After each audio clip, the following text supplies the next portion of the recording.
ya. Ini juga pertimbangan aja. Suatu saat saya pernah ketemu dengan teman kami, ya. Ternyata dia punya di New York sini, ya. Dia punya teman yang punya ITC Manggaraya Jakarta, ITC yang besar itu. Ya. Setelah itu, dan kita kan nggak tahu, kita ajak ngomong, Pak, ayo Pak, bisnis di Amerika, buat ini, buat ini, buat ini. Dia cuma satu hal yang dia katakan demikian.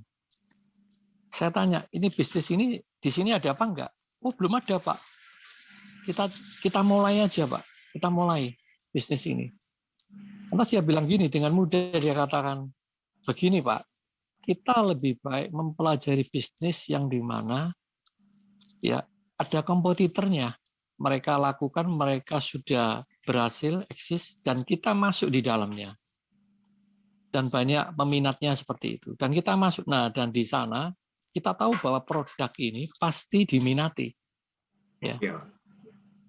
Dan pasti diminati. Dan kalau kita masuk di sana, berarti kan kita harus lebih unggul. Nah, di sana kita adakan riset, pinter-pinteran mana, hebatan mana dia sama kita, begitu.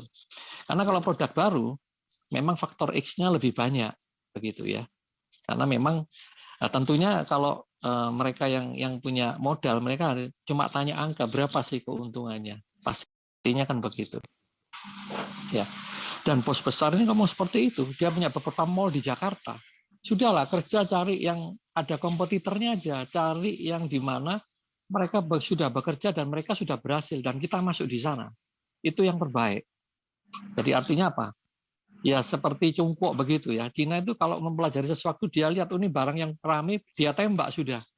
Dia bongkar dalamnya, dia tembak, dia keluarin lebih murah. Begitu. Itu usul saya. Ya. Jadi saya lihat, benar juga ini orang konglomerat ini ya. Ya, dia dengan mudah berkata begitu. Kalau ini masih baru sekali, ya memang trialnya lebih susah. Belum lagi penyerapan pasarnya, mereka ya konsumen masih membaca ini produknya gimana. Tapi memang kalau itu bisa diminati ya berhasil, begitu luar biasa. Tapi kalau kita melibatkan modal dari orang lain, ya sebaiknya kita bekerja yang orang katakan ada gula, ada semut, gitu aja. Ya.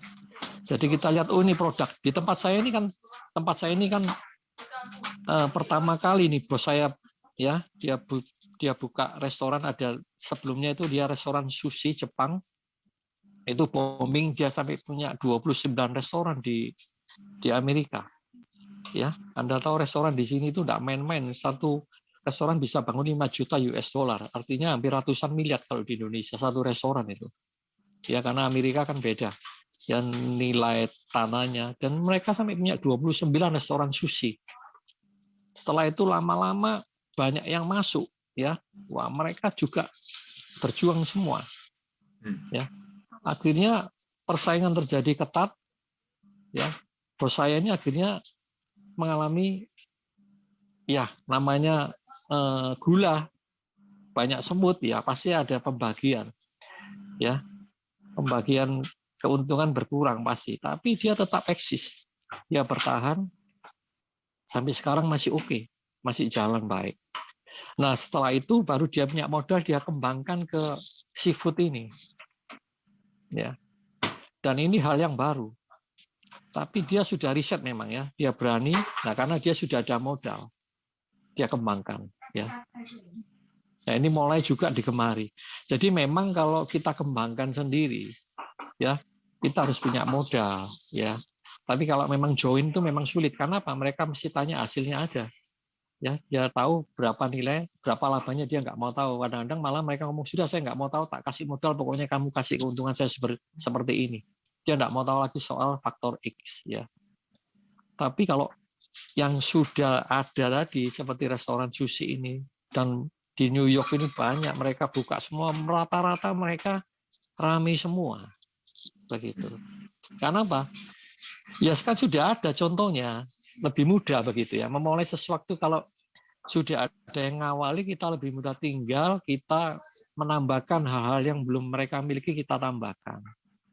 Ya. Jadi kalau saya pikir kalau masa-masa seperti ini ya kita bekerja, carilah bekerja yang di mana ya orang lain sudah lakukan, kita lihat oh ini dia kok rame ya, kita mulai belajar masuk di sana. Kenapa dia rame? Oh ternyata begini. Ya kita nambahi aja lah apa supaya agak beda sedikit dan kita mulai lakukan. Saya percaya ya. Saya punya teman di Surabaya ini, ya teman baik, dia punya anak ya. Barusan ini dia buka restoran Korea ya yang ada di mall. Sekarang ini dalam masa pandemik ini dia sudah bisa punya 4 restoran ya di kota Surabaya. Awalnya dimulai dari rumahnya sendiri di Klampis ya, dia punya ruko di Klampis yang nggak dipakai punyanya papanya, dia buka restoran di sana, Korea restoran. Setelah itu dia ubah, kalau mereka masak di dapur belakang, sekarang dia rubah sistemnya, dia masak di depan begitu ya, dan dilihatin bagaimana cara dia masak, dan itu membuat orang banyak tertarik karena dilihat higienis, bersih ya. Dia sajukan menu-menu yang benar-benar bersih, kan terlihat. Kalau di dapur kan nggak tahu menu apa yang dikasihkan ya, makanan apa yang sudah basi kan juga nggak tahu, bisa aja ya setengah rusak dia langsung ngapain kan bisa aja. Tapi dia berusaha taruh menu-menu yang bagus di depan dan orang bisa lihat itu kalau fresh. Nah ini cara yang baru, yang pintar, nah ini smart, dia bisa melihat ya. Dan sekarang sudah punya 3 restoran dia dalam waktu singkat setahun ini. Padahal orang lain banyak restorannya sepi ya. Jadi memang ya kita ya perlu kita berdoa minta hikmat Tuhan ya. Saya juga begitu, ketika saya hadapi kendala saya selalu berdoa, Tuhan ini gimana ini ya, pekerjaan saya mengalami masalah, saya dikomplain orang karena saya masak sesuatu yang katanya, sebentar ya ini ada alarm saya bunyi ya, katanya makanan saya keras ya. Padahal itu saya sudah diajarkan manajer saya, makanan saya keras. Dikomplain itu. Kalau di sini luar biasa ya, kalau komplain bisa masuk di Facebook, wah itu rate-nya langsung turun ya. Itu bahaya sekali. Jadi nggak boleh sampai makanan tuh jadi jelek, itu nggak boleh di Amerika, nggak bisa main seperti sak sukanya. Oh ya maaf ya diganti, nggak bisa di Amerika. Itu nggak bayar itu, semua makanan yang dia makan di satu meja bisa nggak bayar, gratis itu. Dan kita bisa juga nambahin itu untuk dia ya. Nah, maksudnya kita bisa kasih oleh-oleh dia, Pak, pulang apa sesuai dia yang dia minta begitu. Itu beratnya di Amerika.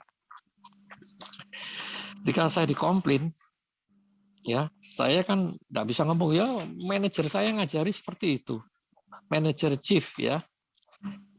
Masa saya nyalain orang, ya kan saya nggak boleh. Saya kan harus punya tanggung jawab, ketika itu ada di tangan saya seperti saya katakan tadi, saya harus bisa menyelesaikan.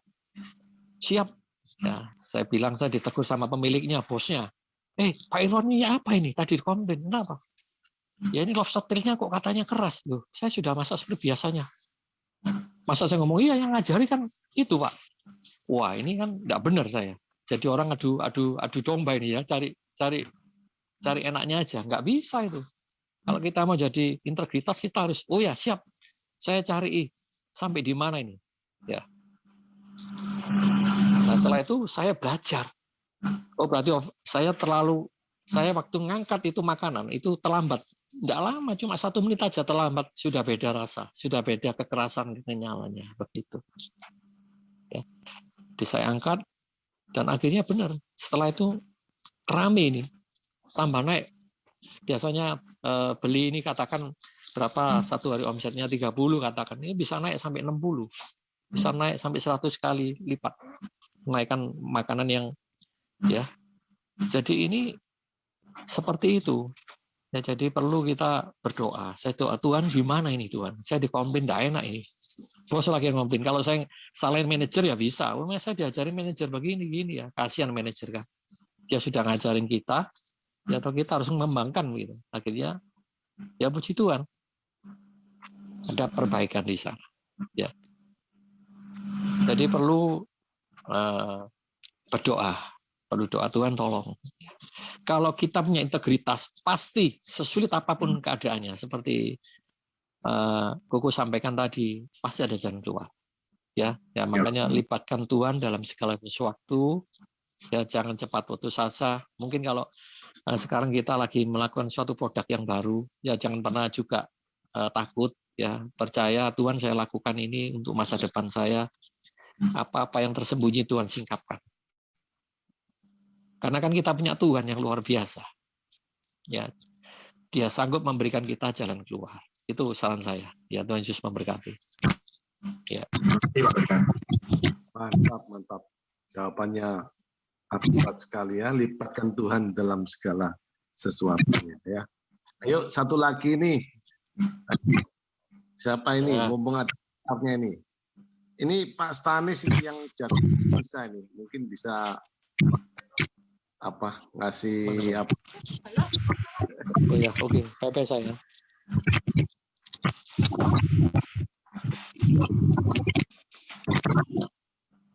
Hubungannya dengan integritas ini gimana ini tanggapan? Atau mari.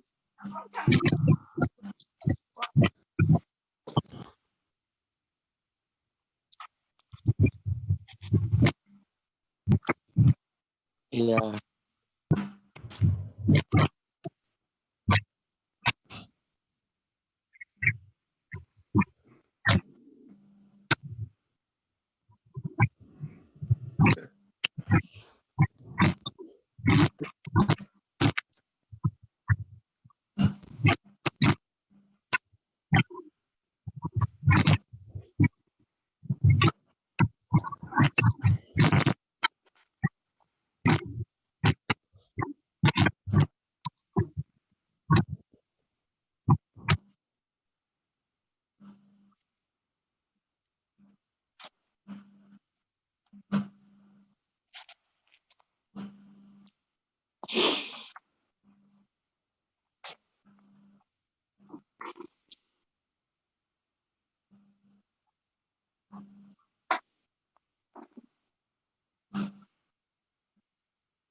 Oh ya. 1 Tesalonika 5 ya. 16 ya.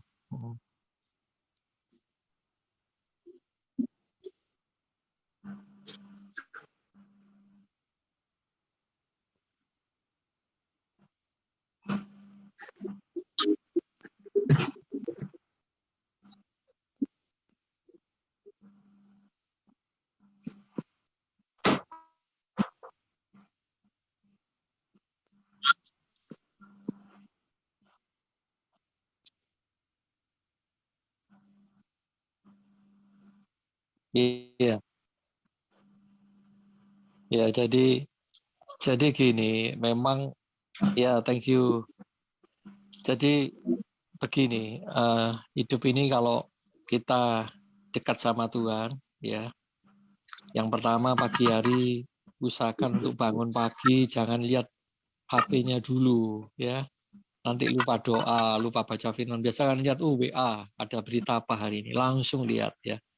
Usahakan pagi hari bangun langsung berdoa, ya.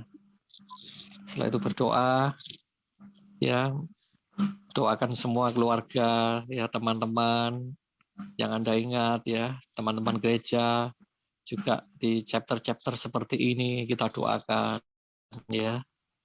Setelah itu ambil WA bisa, ya, cari yang di mana itu teman-teman yang ngirim firman Tuhan, yang memotivasi kita untuk kita baca firman, harus dicari, ya. Satu cari. Nah, kalau kita sebagai papa, sebagai kepala keluarga, ya, kita kirim firman untuk keluarga kita. Dari rutinitas itu setiap hari, ya, maka tergantungan kita kepada Tuhan semakin kuat, melekat.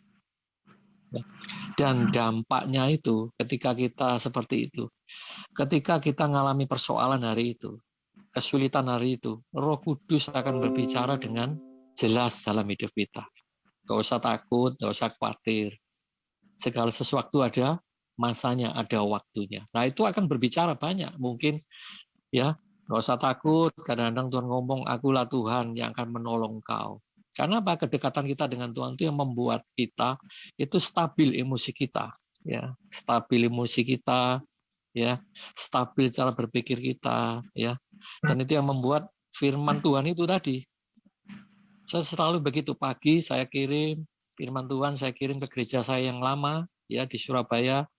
Saya kadang kirim juga ke keluarga, grup keluarga saya yang ada di Surabaya.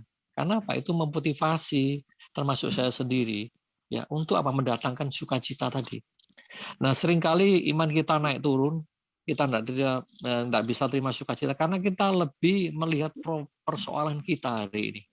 Apa yang kita lihat, apa yang kita alami kok tidak sesuai dengan hasil kita.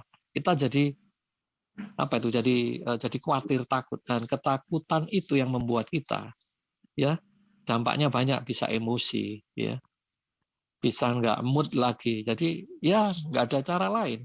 Ya, hidup ini cuma fokus kita ke Tuhan dulu. Siapkan hari itu untuk kau jadi Tuhan bekerja dalam hidup kita. Kita diberkati Tuhan. Karena apa? Tuhan katakan di mana ada damai sejahtera, di situ berkat akan tercurah. Nah, kalau hati kita nggak damai sejahtera, nggak sukacita, ya nggak bisa Tuhan memberkati. Ya, jadi Tuhan itu simpel sekali. Tuhan bawa hidup kita itu selalu dalam kondisi yang nyaman loh begitu. Ya, nyaman. Ketika saya kerja dulu sama, ya. Waduh, rasanya saya selama hidup tidak pernah bekerja. Saya bisnis di komputer, ya. Saya punya anak buah, saya punya sales, enak saya dulu. Saya di gereja, saya masih bisa mantau kerjaan saya karena saya punya sales, ya.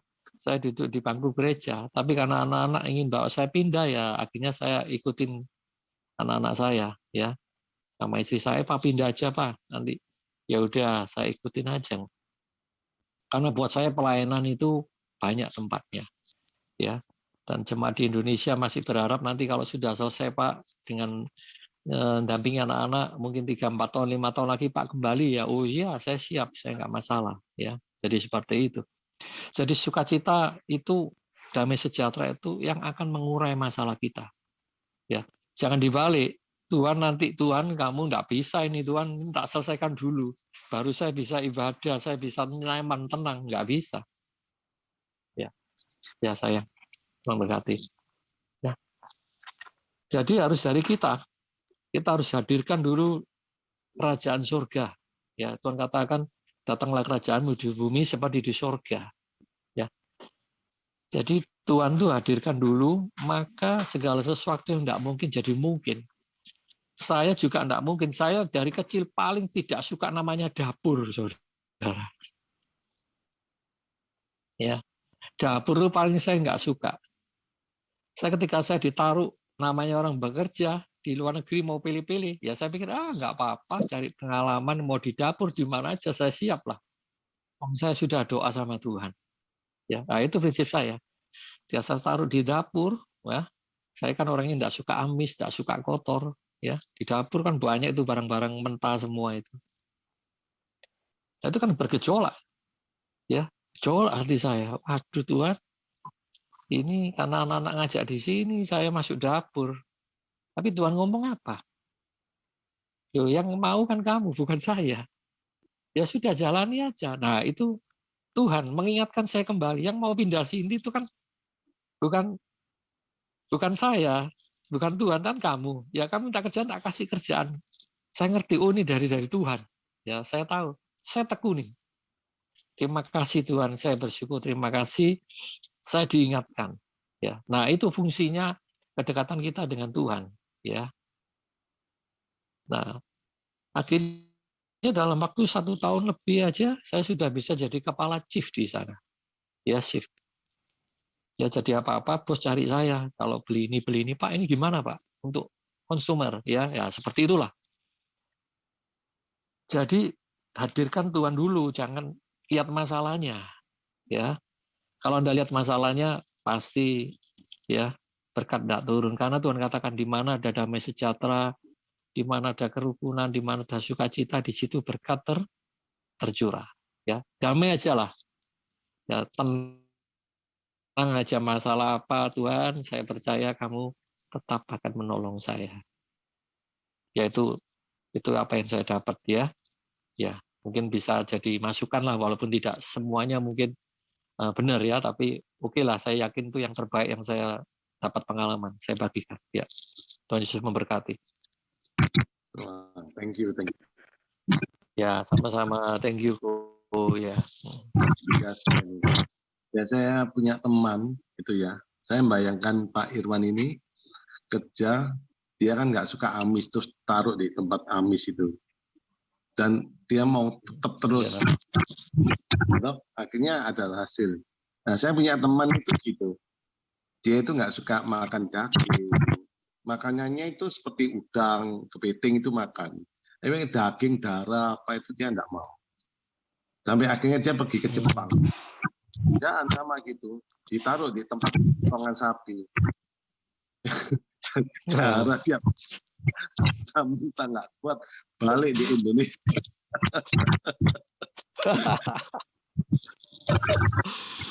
Ya. Kalau nggak gagal kan ya. Akhirnya kalau dia banyak doa,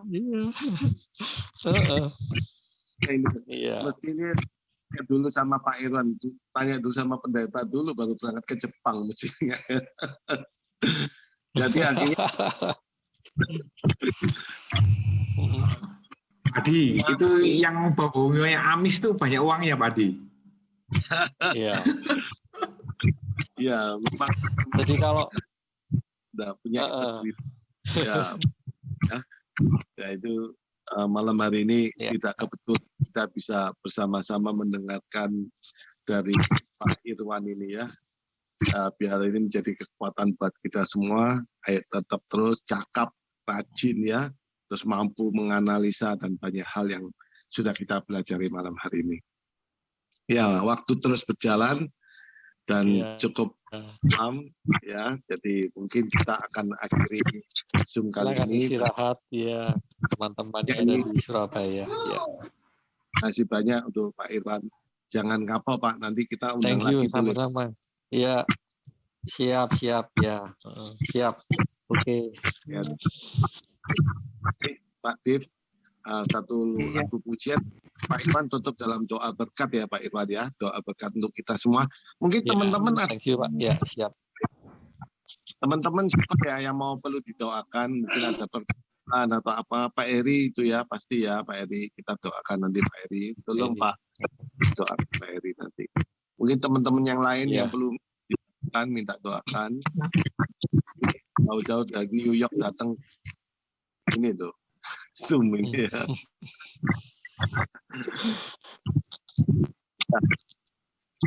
Ayo, ada yang perlu didoakan, ada pergumulan atau apapun ya. Itu ya, oke. Stefanus ya, Stefanus love ya, Stefanus ya, thank you. Oke, kalau nggak ada, ayo mari Pak Div. Ya, sampaikan syukur kita. Kami memuji kebesaran-Mu.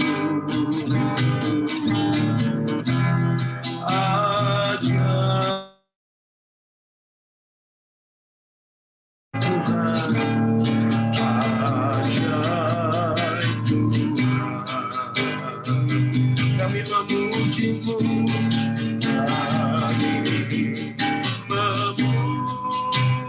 memuji kebesaran-Mu.